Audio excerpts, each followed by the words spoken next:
Have you heard about the imam who has stolen the money?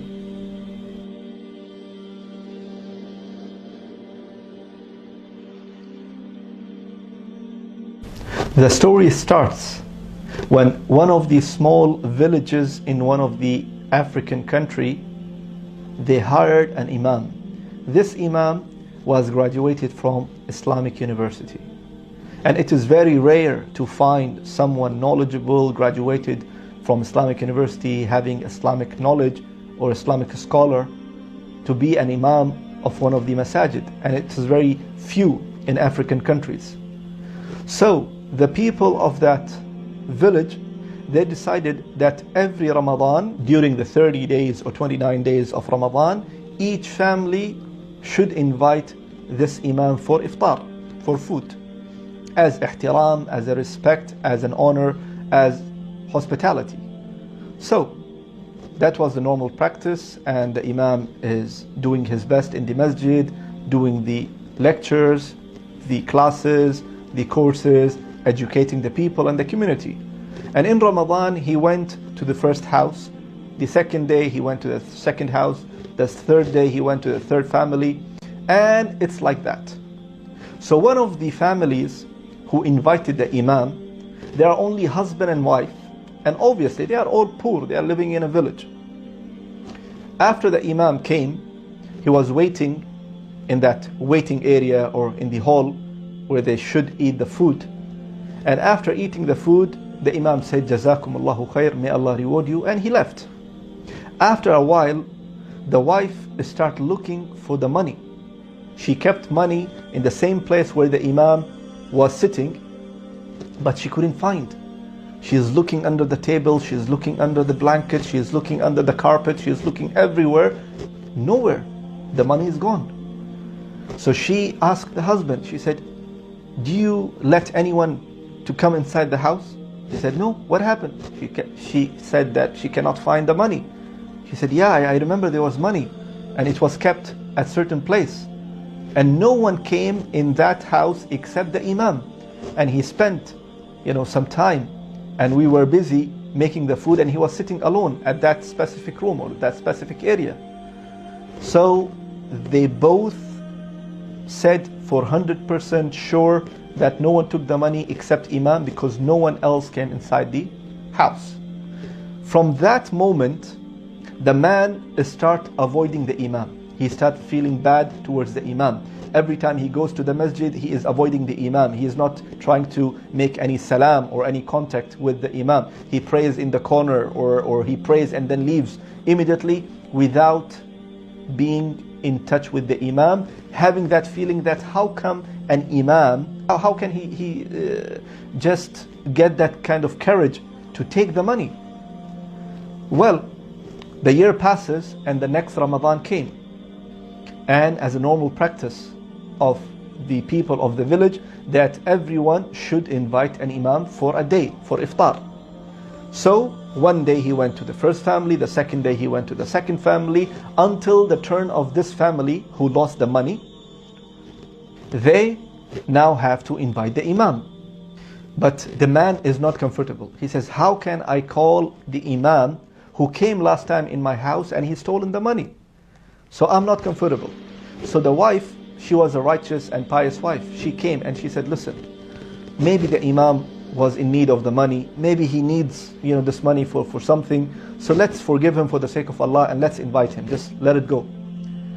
So the man agreed and he said, "Okay, I do agree with you. Let's invite the imam." Imam came to this family, and again he came normally. "Assalamu alaikum," he said, and after the food, after the iftar, he just want to leave, but the imam saw that the man is still not comfortable. He is kind of like talking very in a very not usual way, not normal way. Like it's only like few words that he is talking to the imam, and quite all the time, not trying to make any topics or open any topics or ask him any questions that he will benefit from imam.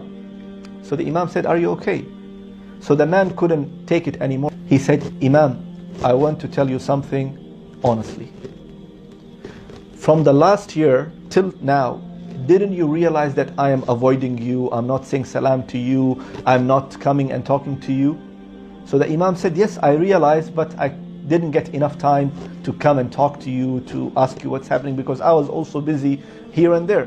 But yes, I did realize that you are kind of not very close to me anymore. So he said, Imam, I'll be honest with you. Last time we invited you and we kept some money in the same room and we were preparing the food and you were sitting alone. And after you left, we couldn't find the money and we swear that no one else came inside the house except you. At that moment, at that time, Imam's eyes become reddish. The tears start coming out from his eyes. And he said, why you didn't talk to me? He said, how can we talk to you? We were feeling shy. And we are sure that no one took the money except you. So the Imam started crying and he said, yes, I took the money. At that moment, it was the shocking moment for everyone. For this man and for the wife who's in the other room and hearing the conversation and listening to everything, it was shocking for them. That the Imam is admitting that yes, he took the money. But what the Imam said? The Imam said, I'm not crying because you accused me and you are sure that I took the money. I am crying because of other thing. I was sitting in the same room and the money were kept at that side. And the wind started blowing and the window is open as it is open right now. And the money started flying everywhere because of the wind. So I got up quickly and I started collecting the money and I was waiting for you when you will come. So I saw in front of me a Quran and I opened the Quran. I kept the money inside the Quran and I closed it and I kept it. The reason I'm crying because for the entire year, none of you opened the Quran and read the Quran. If you just open the Quran and read any verse from it, you would find the money. So I am crying that my own people in this village, they didn't read the Quran for the entire year. I'm not sad because you accuse me, but I'm sad that you are completely abandoned the Quran for the next year. And this also, my brothers and sisters, applies to all of us. In Ramadan, we only touch the Quran and read the Quran in the month of Ramadan and on weekly basis or certain occasions. We do not want to be like this person and his wife who abandoned the Quran for the entire year and he was thinking that the Imam took the money. May Allah subhanahu wa ta'ala make it easy for all of us, and may Allah subhanahu wa ta'ala make us among those who read the Quran, recite the Quran, understand the Quran, and ponder upon the Quran and implement the Quran in our life. Ameen ya Rabbil Alameen. Wassalamu alaikum wa rahmatullahi wa barakatuh.